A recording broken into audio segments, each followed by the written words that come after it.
Okay, we're back. Let's continue on. We're here in the town center, near the town plaza, or we're going to be.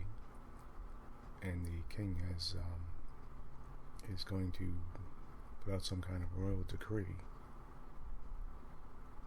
So let's see what that is. Before I get any further, I just wanted to do a quick shout out to the one weird girl for being my very, very first subscriber. Thank you very much. I really, really mean it. It's funny, I always thought of this as just going out and no one really listening to it. So, but thank you again. Alright, well, let's get on. Claude walks with me into the crowd gathering around the king, and we find a spot to spectate at the very edge, closer to the alleyways. Oh, it's King Gennaro. My beloved citizens of Angel, I have come before you today to make an important announcement. Ever since I was given this crown, I have sworn to live my life for the people, and to rule in all fairness, so that our kingdom could enjoy great peace. Okay, and the crowd breaks into applause. I stare at the king, an uneasy feeling in my stomach when I notice that there is sadness in his eyes, though he is smiling. Then I notice Sir Alcaster appears to be hiding a smile. You know, I don't remember Sir Alcaster having that, did they show him before? I don't remember him having such a mean, I don't remember seeing somebody with such a sort of villainous look about them. Do not like where this is going. The king's speech goes on for long minutes after that, with him detailing the commitments he made, the goals he set, and finally, his love for the people. The audience around us claps and cheers, but Claude and I are silent. Something is not right. I nod in response. King Gennaro, to this day I keep this promise. I would never break this oath, for it is the foundation in which I rule. The audience claps again, but I am silent, watching the king intently. Oh, I knew it. There's some kind of big butt coming here. It's like, but, okay. King Gennaro, unfortunately, the unwelcome news that I bring to you today gives me reason to hand this foundation over to someone else. I have fallen terminally ill. What? Oh, okay. The king's proclamation is met with shocked and angry chattering from the audience. I cannot hear anything that is being said over the cacophony of voices, but I know that the audience is dissenting. I stiffen as I stare at the king. He's lying. I could tell by the firm set of his jaw and the way his eyes flicker across the crowd faster than they ought to. The king has lied to me so many times before that I can recognize when he does it.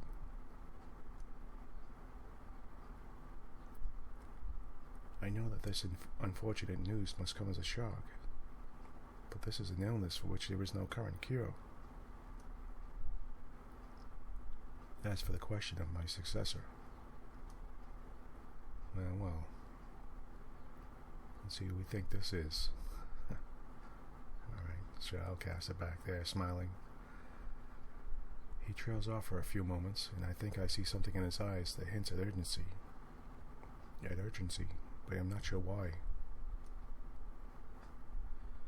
Crown Princess Emmeline is unmarried and still too young to rule on her own. I feel a pang of irritation and confusion. Another lie. Emmeline can rule just fine with the help of Sir Mithros and the others. After much thought, I have come to the conclusion that a kingdom which still continues to face danger from the witches is best put in the capable hands of the commander of the Order of Caldera, Sir Alcaster. What? I cannot hide my shock. The rest of the audience reacts similarly. The sudden outburst a testament to the confusion. While I will be providing support and assistance from the sidelines, I cannot, in all good grace, continue to wear this crown when I know I cannot serve my people as they deserve.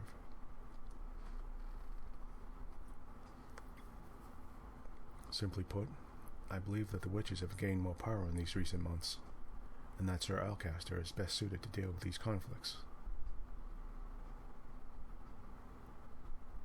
The fairy tale curse runs more rampant these days, and there have been more reports of incidents involving magic. The murmuring continues, except now the townsfolk sound panicked. This cannot be true. Do not miss the reluctance in the king's next words. Sir Alcaster has also suggested a number of remedies to our laws, especially concerning security and work hours. I believe that Sir Alcaster can better rule this country in these turbulent times. Please show him all the love and loyalty you have shown me. That bastard. That was Claude saying that. Claude has a foul expression on his face, and his words feel heavy, even in a low whisper. I know the king. He takes every duty upon himself, and he would never hand his crown to someone else. And that brings up an interesting question. Can the king just do that? I mean, without setting a timeline to say, when Emmeline hits her 18th birthday or something like that, Once Sir Alcaster comes to stand at the podium, he silences them with a glare. Yeah, he doesn't... Okay. He doesn't look too forgiving either, or nice. Citizens of Angel, I swear to you that I will serve you as well as Gennaro has. That being said, I also believe some changes will need to be made. Yeah, here they come. Sir Alcaster continues to speak. He mentions... Oh god, there you go. He mentions things like curfews for safety, extended work hours, and additional taxes to go toward the knights. But I am slowly beginning to block out the drone of his voice. What is going on? Sir... No, Alcaster must have done something to force the king into the charade. The king stands behind Alcaster with his hands clasped, his eyes alert. But there is a helplessness to them that I have never seen before. It isn't long before the crowd's unsettled murmuring becomes agitated whispering. I am stunned when Claude cups his hand to his mouth and starts shouting. There is only one king. King Gennaro. Claude grips my hand and starts leading me around the outskirts so that people cannot spot him as he continues to shout.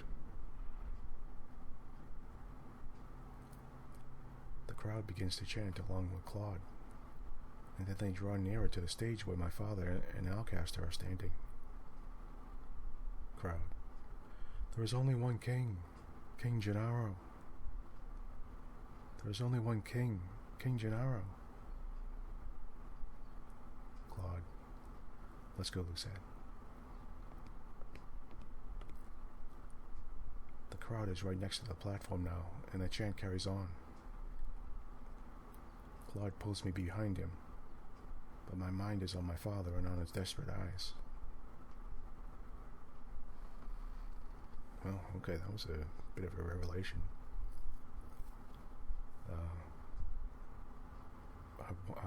Obviously, Sir Alcaster has some kind of, I don't know, some kind of pull on King Gennaro. And he obviously forced him to lie about being sick and leaving. Of course, he also mentioned that he said he was terminally ill. And if that's fake, then, he's supposed to die at some point. Presumably, if the lie had been true, he would be dying and die soon. So that means Sir Alcaster would have to make sure he goes away. It's at some point, like soon. Meaning that he'll, if he flat out said he was ill and he's going to die, then Sir Alcaster has plans to get rid of him. He can't have him hanging around. It wouldn't do if, like, 5 years later, he's suddenly still sitting around the King Gennaro, and, I feel pretty good, maybe later I'll drop dead, or maybe another 5 years. So, anyway, we're back at the tavern, the Machen, and let's see what's going on here. Hours later, the Machen's tavern is chaotic. People are talking all over each other, trying to relay the scene that they saw in town today. Every visitor here is talking about what they witnessed. I have been in the corner of the room this entire time, trying to understand everyone, but failing. Delora and Parfait are not here to calm all this chaos. There's Rumple. Hey, Princess, how are you feeling? I almost jump when I hear Rumple's voice. Surprised? I can feel when a damsel is in distress, my lady. I'm really not in the mood for your flirting, Rumple. Oh, my apologies. I thought you might have wanted some cheering up.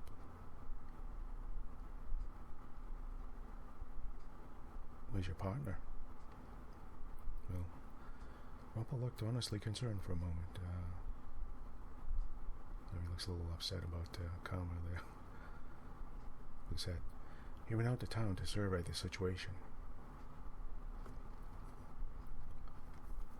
Karma doesn't do anything around the tavern, but he does a whole lot for you, doesn't he?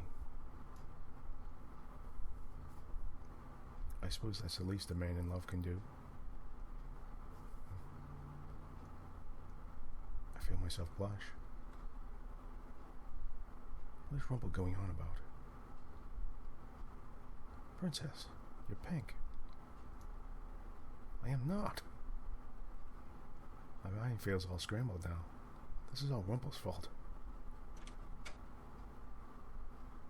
Thankfully, before Rumple can continue talking, the door opens and Delora walks inside to call all the Machen boarders into the reception room.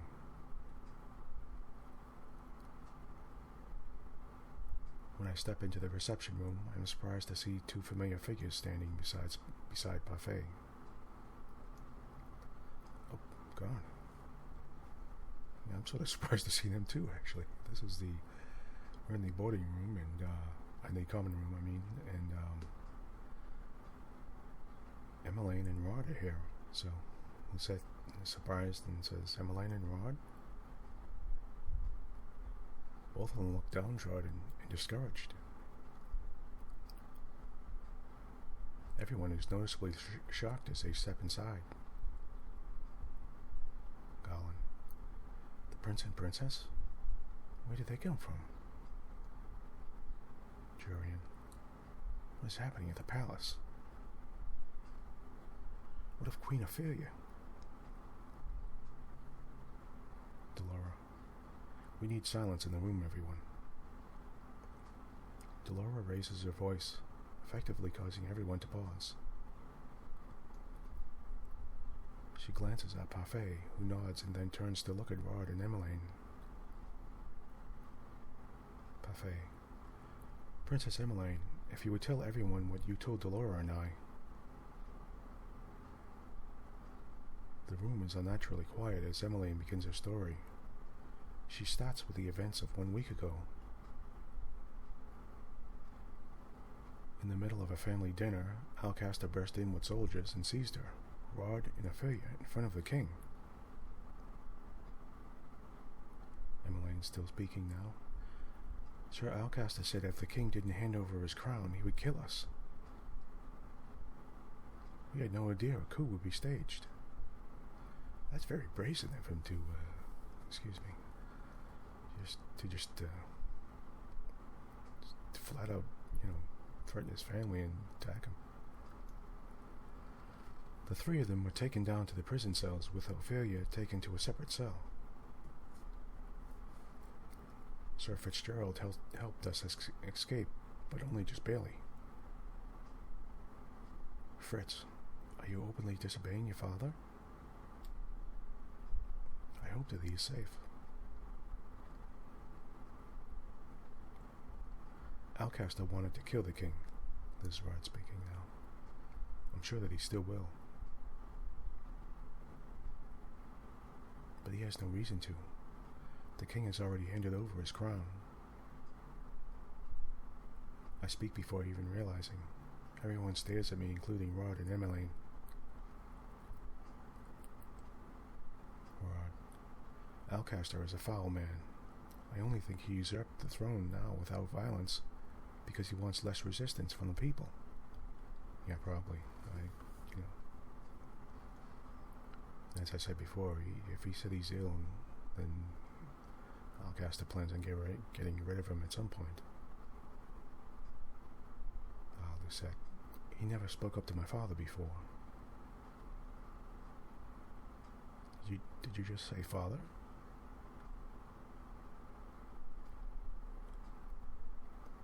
It's a long story. It's a long story. That's right. Oh, I forgot. Emmeline doesn't have the curse. She doesn't remember who Lucette is, but Rod does. Oh, that's right. Oh, God, that's right. Emmeline looks between Rod and I, her expression confused. You know each other? We do. Emmeline looks like she wants to say something, but she remains silent. Our mother is still inside the palace. We need to save her somehow, and Sir Fitzgerald. What happened to Fritz? Rod, we don't know. He helped us escape, but we were spotted at the last minute. He told us to run ahead and leave him behind. Emmeline, we didn't see him again after that, and we couldn't just wait. So Rod brought me here.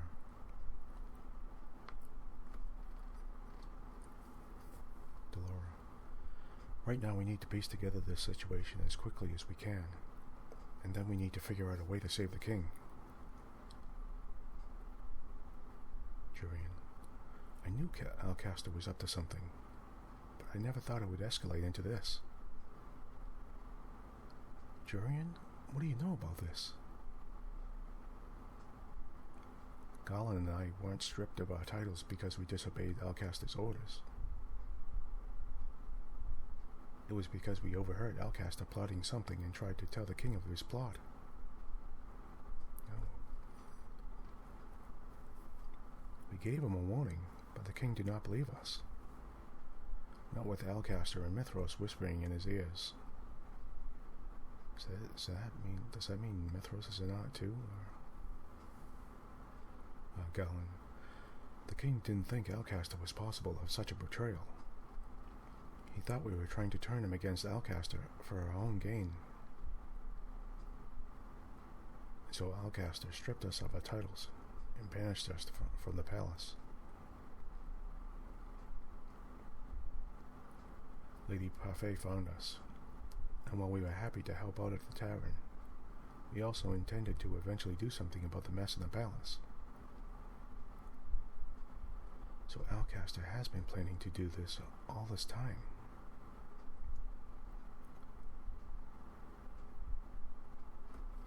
Okay. We're in Lucette's bedroom again. That's pretty interesting. Okay. Everything that's been going on here. I totally forgot that both were. I forgot that Emmeline, Princess Emmeline, has no idea who Lucette is. She doesn't even know who Lucette is. And I was thinking of Rod, and because I remember that Rod knew her. So I'll go back in the bedroom.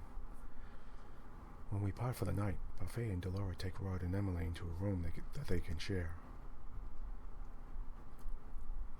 It has been decided that they will be harbored here at the Machen, a place that Emmeline apparently knew about, but never came to because she wasn't cursed. Who said, well, Rod did say that his family knew he was cursed. I noticed Emmeline looking at me many times throughout the night, but she never asked me anything. Okay. We're back in the tavern. The next few days are a muddled mess. Everyone is busy trying to find out what happened and what could be done to help the king. I am sweeping the tavern half-heartedly one day, my thoughts on everything but my chores. Everyone's been trying to do something to help out the last few days. Though I've gone on quite a few trips into town with Claude to search for information, I haven't been able to find much. I feel so useless. I am finally on my break, so I decide to go into the reception room to rest.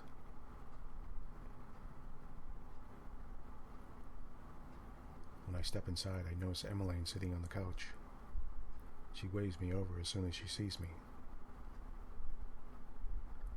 She hasn't really openly spoken to me since she has been here.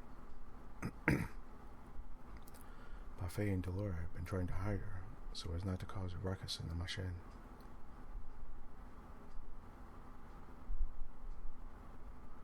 Rumors are dangerous now. Yes, Emmeline. You're Lucette, right? Yes. Rod told me about your curse. He said that you're the king's blood daughter. I'm really sorry.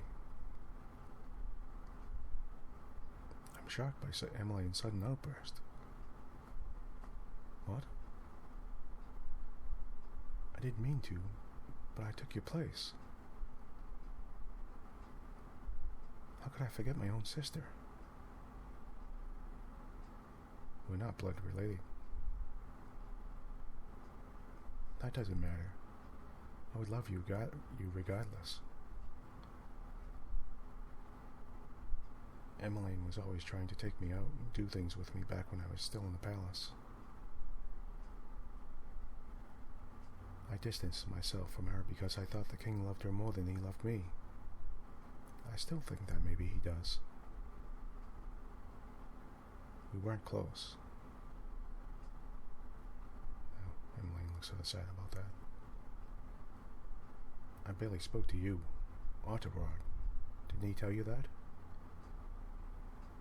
He did. But perhaps now we could turn over a new leaf. Emmeline is as stubborn as always. I have more things to worry about than being a friend. I have to go. Well, that's sad. I mean, even now when she has the chance to change things, she could do it. But she's, still being standoffish. I walk off before the conversation can continue. Emmeline. Lucette, if I hadn't been cursed and remained in the palace, Would Sir Alcaster have taken me hostage too? Yeah, probably. Right.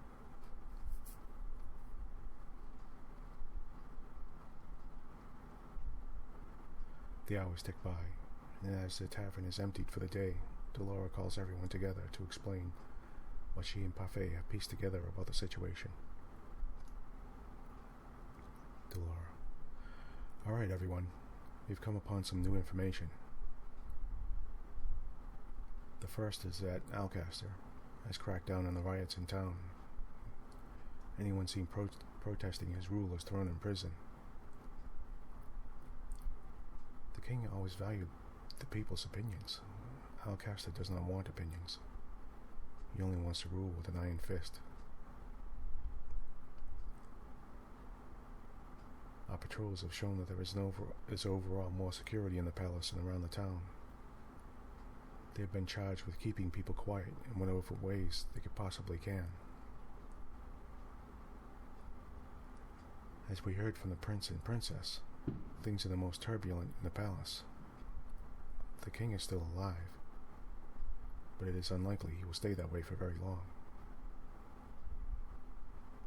One thing is clear. Given Alcaster's motives to take over the kingdom, I doubt he will rest until the king is dead. The king's men have turned against him, and even if there are loyal soldiers still left in the palace, we cannot contact them right now. As Waltz. Rescuing the king and queen will be on us then. Delora. We just so happen to have people in this tavern that have a shot at rescuing them. Prince Rod has the key to a secret passage we can use to break into the palace. Secret passageway? But only the king and the commander of the knights have the key to that passage. So how do they get a copy? Who's going to join us on this mission? Jorian and Garland both volunteer immediately, followed shortly by Claude and Waltz. I'll go too, as Lucette. The room goes quiet as I step forward and volunteer.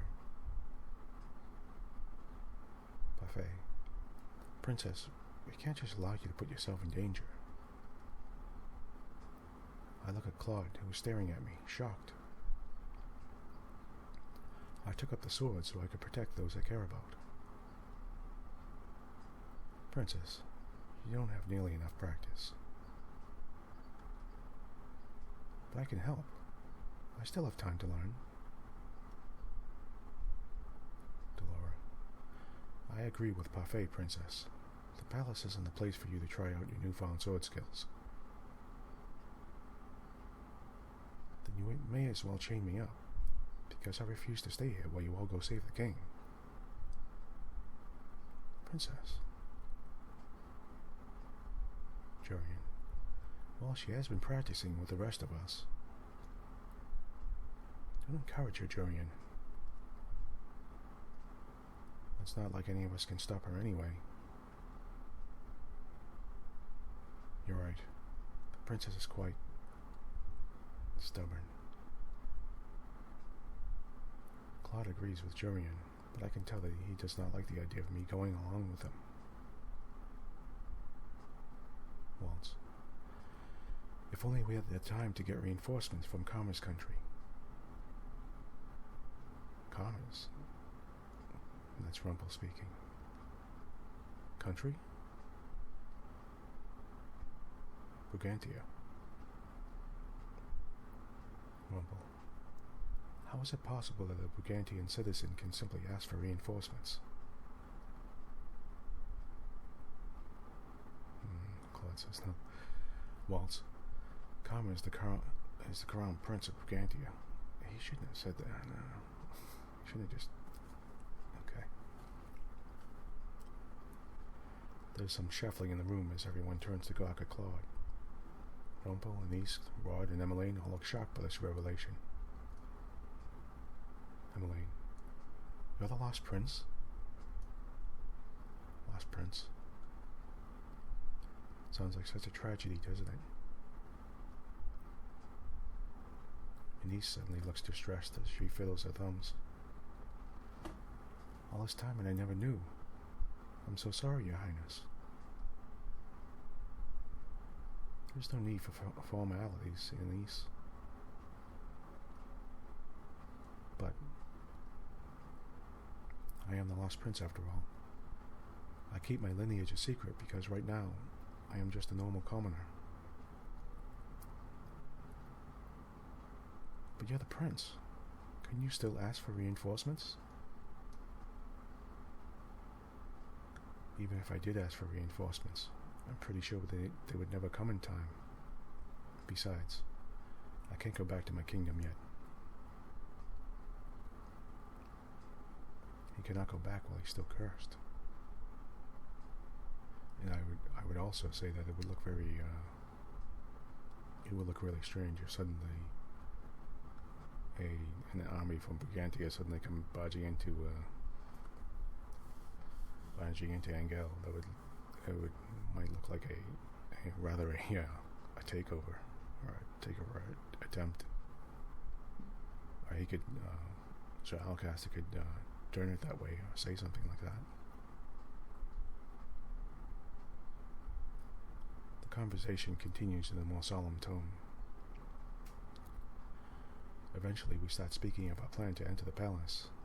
When the details are all finalized, I repeat everything myself to make certain that I know what is meant to happen. Waltz will lead us to the palace then, and Wherein and Gollum will follow right behind him, watching for the most immediate enemies. Leave it to us. We'll deal with any resistance before it touches you, Princess. And Karma will be watching from the back, along with Dolora, a witch and a prince for backup. Dolora smiles wryly. Claude rolls his shoulders. I'd like to think of us more as the closing act. Though if all goes according to plan, we'll have no need for either the opening or the closing act. There's a small task force, which is better. The smaller the better. The last thing we want is to be noticed. We decide to meet again over the course of the next week to finalize a plan and carefully survey the situation in town before parting. Claude is taken to training me, Wherein and Gollum at the same time. Just the other day he had all of us attack him together. Even though I am nowhere near as good as a trained knight, I still managed to hit him once. I feel like things are coming to some sort of conclusion, and yet I still haven't done 3 good deeds. Today we finalized our plans for getting into the palace. We have mapped out where the king and Ophelia must be in the prisons, where the guards might be positioned, and how we plan on sneaking in. I sit down on my bed, and I'm about to lay down when I hear something. Hello, love. It's Claude. Just barged right in, didn't knock. Nobody knocks in this game. I don't know what's up with that. Okay, now this file is getting on long, but I really want to know what he's doing there. Okay, alright, let's do it. I want to see what's going on. Hello, love. Okay. Lucette's blushing. My, you're red. Were you thinking about me? I noticed that he has one hand in his chest tonight, but then he has been doing that more often lately. I notice it during practices, and sometimes when I catch his eyes. Is he sick? Darling? I shake myself with the sound of Claude's voice. What if I was changing? You could have knocked. That's what I was thinking. Well, you didn't seem to have a problem when you walked in on me changing without announcing yourself. That's different. He strolls inside and steps closer to me. He smiles at me, mischievously. No? How so? Cat got your tongue? Claude shakes his head, his smile softening. I really didn't mean to come in to disturb you. I just have something important I needed to say to you. Claude kneels in front of me and furrows his eyebrows. Oh, he's kneeling? Oh my god. Okay, what's going on here? Claude, I want to insist you reconsider going to the palace with us. As Parfait and Delora have said many times, it will be dangerous. Nothing you say is going to change my mind. I want to do what I can to help everyone. Yes, and that terrifies me.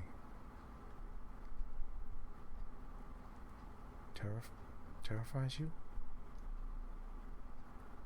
If your stubbornness leads to you putting your neck out there for someone, I would never forgive myself for your injuries. If you want to help me, stay here where you'll be safe. I'm not some damsel that needs to be protected. Lucette, all I want is for you to stay safe, so that when we save your father, you can face him with a smile.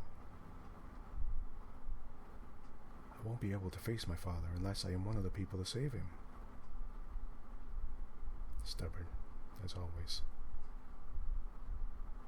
I sigh, irritation welling up in my stomach at the look on Claude's face. He's calling me stubborn, but he's being stubborn about this. You said I've improved my sword fighting.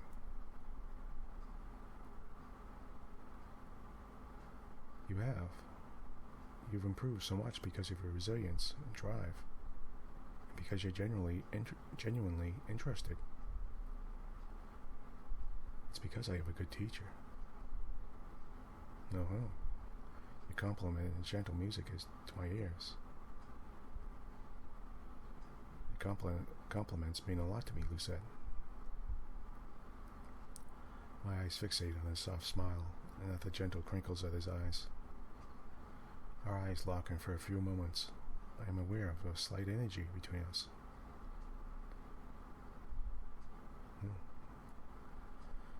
I glance away hurriedly, not entirely sure of what would happen if I kept staring at him.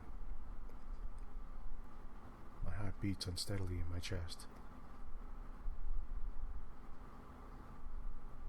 Claude, earlier today I comforted your sister when she started crying about the things that had happened in the palace.